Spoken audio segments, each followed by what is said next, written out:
Assalamualaikum warahmatullahi wabarakatuh.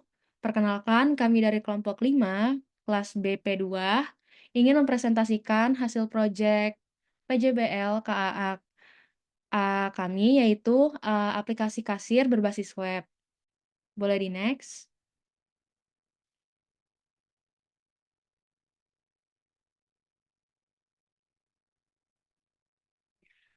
Pertama-tama izinkan kami memperkenalkan diri terlebih dahulu. Yang pertama, perkenalkan nama saya Rizky Ramadhani dengan NIM terakhir 148. Saya Rahman Najib dengan NIM akhir 152. Saya Anggi Aulia dengan NIM akhir 311. Saya Lina Tihat Mauli dengan NIM akhir 340. Saya Lira Nurdiana dengan NIM akhir 278.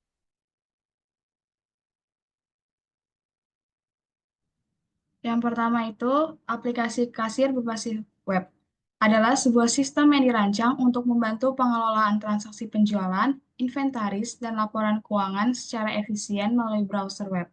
Sistem ini cocok untuk digunakan di toko retail, restoran, apotek, atau bisnis lainnya yang memerlukan pencatatan transaksi. Boleh di next. Fitur utama dalam aplikasi kasir. Yang pertama itu manajemen transaksi yang di dalamnya terdapat proses transaksi cepat dengan antar muka yang user friendly. Yang kedua, pencetakan struktur otomatis, kemudian penyimpanan data transaksi secara real time ke database. Yang kedua, manajemen produk yang di dalamnya terdapat tambah, edit, dan hapus produk, sistem kategori produk untuk mempermudah pencarian, dan integrasi dengan barcode scanner untuk input data. Boleh di next. Yang ketiga ada manajemen stok yang di dalamnya terdapat pemantauan stok barang secara otomatis, notifikasi stok rendah, serta mutasi stok, penambahan atau pengurangan manual. Yang keempat, laporan penjualan yang di dalamnya terdapat laporan harian, mingguan, dan bulanan, serta hasilnya dapat diekspor laporan ke format Excel atau PDF. Boleh di next. Yang kelima ada manajemen pengguna yang di dalamnya terdapat sistem login berbasis peran, admin, dan kasir, serta hak akses yang dapat disesuaikan. Yang terakhir ada keamanan, yang di dalamnya terdapat hashing password untuk perlindungan data, dan backup dan restore data. Selanjutnya ada teknologi yang digunakan. Yang pertama itu adalah front-end, yaitu kita menggunakan HTML, CSS, yang berfungsi untuk membuat antarmuka yang interaktif. Kemudian ada framework CSS Bootstrap untuk desain yang responsif. Kemudian ada back-end. PHP dengan Codel Igniter Framework mempermudah pengembangan aplikasi dengan arsitektur MVC, Model View Controller. Yang ketiga yaitu ada database, yaitu menggunakan MySQL untuk menyimpan data transaksi, produk, pengguna, dan laporan. Yang terakhir ada server, yaitu menggunakan web server Apache. Next. Kemudian ada alur sistem. Yang pertama itu ada admin login. Admin masuk ke aplikasi untuk mengelola produk, pengguna, dan laporan. Yang kedua, kasir login. Kasir masuk ke sistem untuk memproses transaksi penjualan. Yang ketiga, proses penjualan. Kasir memproses transaksi dengan input produk atau scan barcode. Yang keempat, pencatatan transaksi. Data transaksi otomatis disimpan ke database. Yang kelima yaitu laporan penjualan. Admin atau pemilik bisnis dapat mengunduh laporan dari sistem.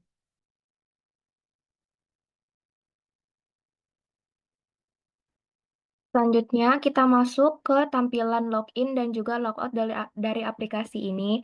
Yang pertama, untuk login tersendiri itu, pertama-tama kita harus mengisi username dan juga password agar bisa login dan masuk ke dalam aplikasi. Lalu, setelah aplikasi ini digunakan, kita bisa logout dari aplikasi dan untuk tampilannya itu akan ada keterangan bahwa kita berhasil logout dari aplikasi tersebut. Next. Di sini ada tampilan transaksi, apabila admin atau kasir sudah login, tampilannya akan seperti ini, ada informasi nota tersebut, lalu juga ada kode produk. Dalam kode produk ini, dapat diisi misalkan, sesuai dengan, kode produk tersebut, misalkan BRG 001 dan nama produknya itu misalkan, ada Wigo dan harga dari produk tersebut dan, berapa jumlah dari stok tersebut beserta kuantiti, berapa pelanggan membeli, produk tersebut. Nah, nanti, harga beserta kuantiti ini, akan menghasilkan subtotal. Dalam subtotal ini nanti, kita bisa menginput, berapa, uang yang diberikan oleh pelanggan, lalu nanti akan ada, kembalian dan, dapat dicetak. Sebelum, kita bisa mencetak tersebut, kita dapat mengisi informasi pelanggan dengan, nama pelanggan, nomor telepon pelanggan, dan juga alamat pelanggan. Nah, nanti kita bisa menyimpan, data transaksi ini dan, akan, menghasilkan data laporan.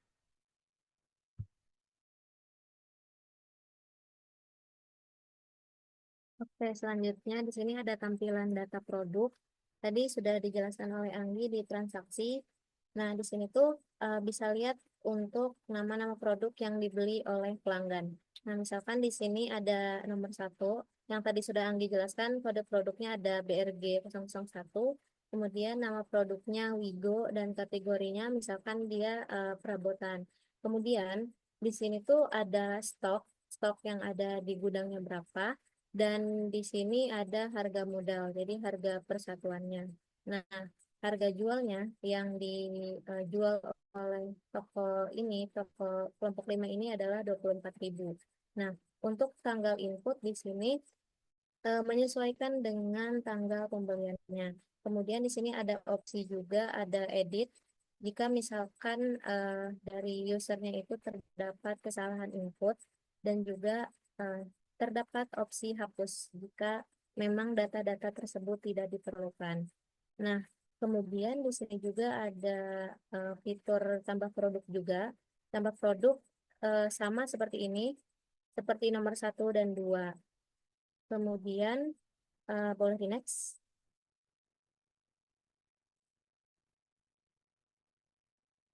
Baik, selanjutnya kita ke data laporan. Nah, data laporan ini adalah lanjutan dari input data produk tadi. Jadi ini harusnya pelanggannya tadi ada ya, yang namanya itu. Kemudian untuk kuantitasnya itu ada 3, dan di sini ada catatan. Nah, catatan itu boleh dimasukkan jika memang diperlukan. Misalkan untuk pembayarannya apakah tunai atau kredit. Nah, untuk subtotalnya yaitu dapat di kuantitas dikali dengan harga jualnya, dan di sini ada pembayaran yang diberikan oleh pelanggan, misalkan uangnya itu 80.000. Nah, sedangkan kan subtotalnya tadi 72.000, berarti dapat kembalian 8.000. Nah, kemudian di sini juga ada terdapat tampilan-tampilan. Di sini ada pelanggan, misalkan nih pelanggannya eh, ada berapa gitu, nanti menyesuaikan dengan jumlah transaksi yang sudah diinput. Kemudian barang terjualnya nih ada berapa. Kemudian di sini terdapat pendapatan. Nah, pendapatan itu adalah pemasukan dari eh, produk-produk yang sudah dibeli oleh pelanggan. Nah, di sini juga terdapat total. Kemudian dari data laporan ini dia bisa diekspor dalam bentuk PDF, Excel, maupun CSV seperti itu. Nah, nanti data laporan ini bisa per hari atau per minggu, dan itu sesuai dengan kebutuhan dari si usernya itu. Boleh di next. Saya kembalikan lagi kepada Najib. Selanjutnya di sini ada tampilan data pelanggan. Di sini bisa dilihat untuk tampilan data pelanggan sendiri itu bisa menyesuaikan dari customer untuk dalam hal transaksi atau pembelian. Nah, di sini bisa ditambah data itu untuk memasukkan customer-customer seperti nama pelanggan, terus nomor telepon, alamat, dan untuk opsinya itu bisa diedit dan juga bisa dihapus. Selanjutnya di sini ada tampilan pengaturan. Nah, di sini tampilan pengaturan itu terkait tentang situs web kita dari kelompok 5 itu untuk nama tokonya kita menamakan tim 5, untuk teleponnya kita menyesuaikan, dan untuk username dan password itu untuk saat kita masuk ke dalam fitur ini. Terus untuk alamatnya itu bisa menyesuaikan eh, tampilan dari tim tim kita ini di Desa Sukasari.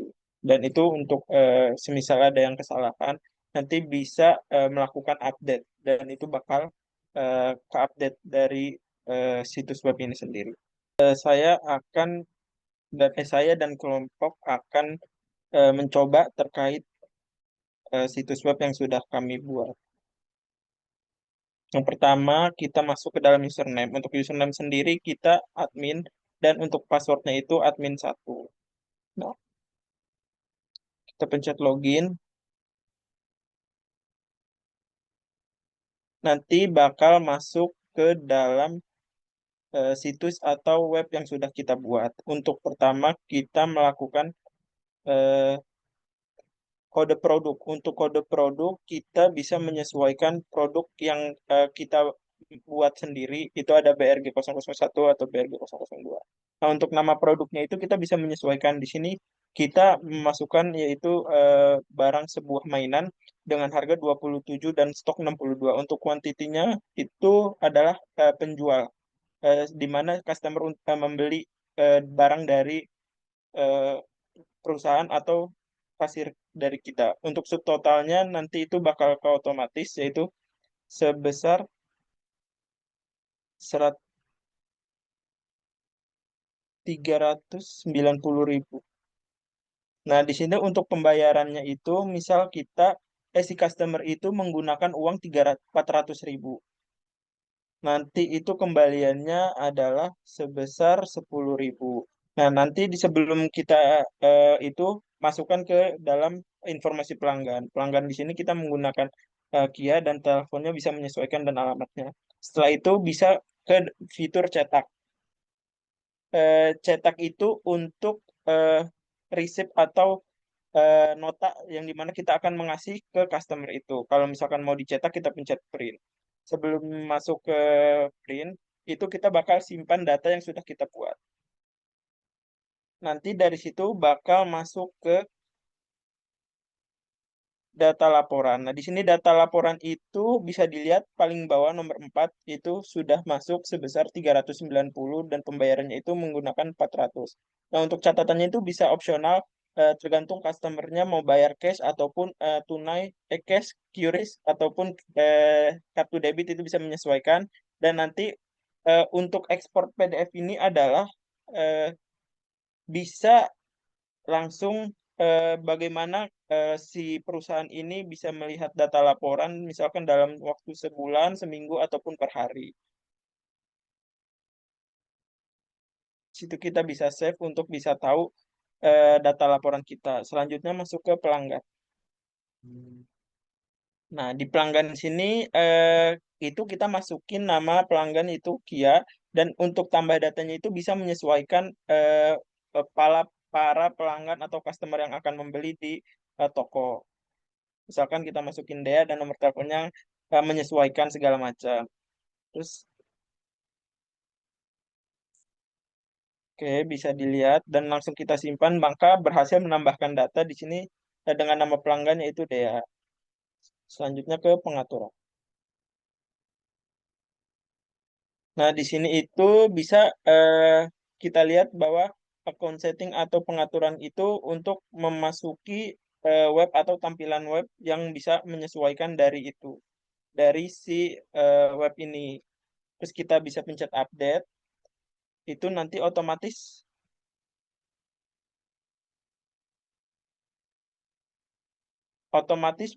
data akan memperbarui. Bisa dilihat di sini kelompok 5 dan itu memperbarui. Nah, selanjutnya kalau selesai untuk semuanya sudah selesai dan kita atau toko sudah tutup, kita bisa pencet menu keluar atau logout, yang di mana aplikasi ini sudah digunakan dalam hari atau setiap minggunya. Seperti itu. Saya kembalikan ke moderator.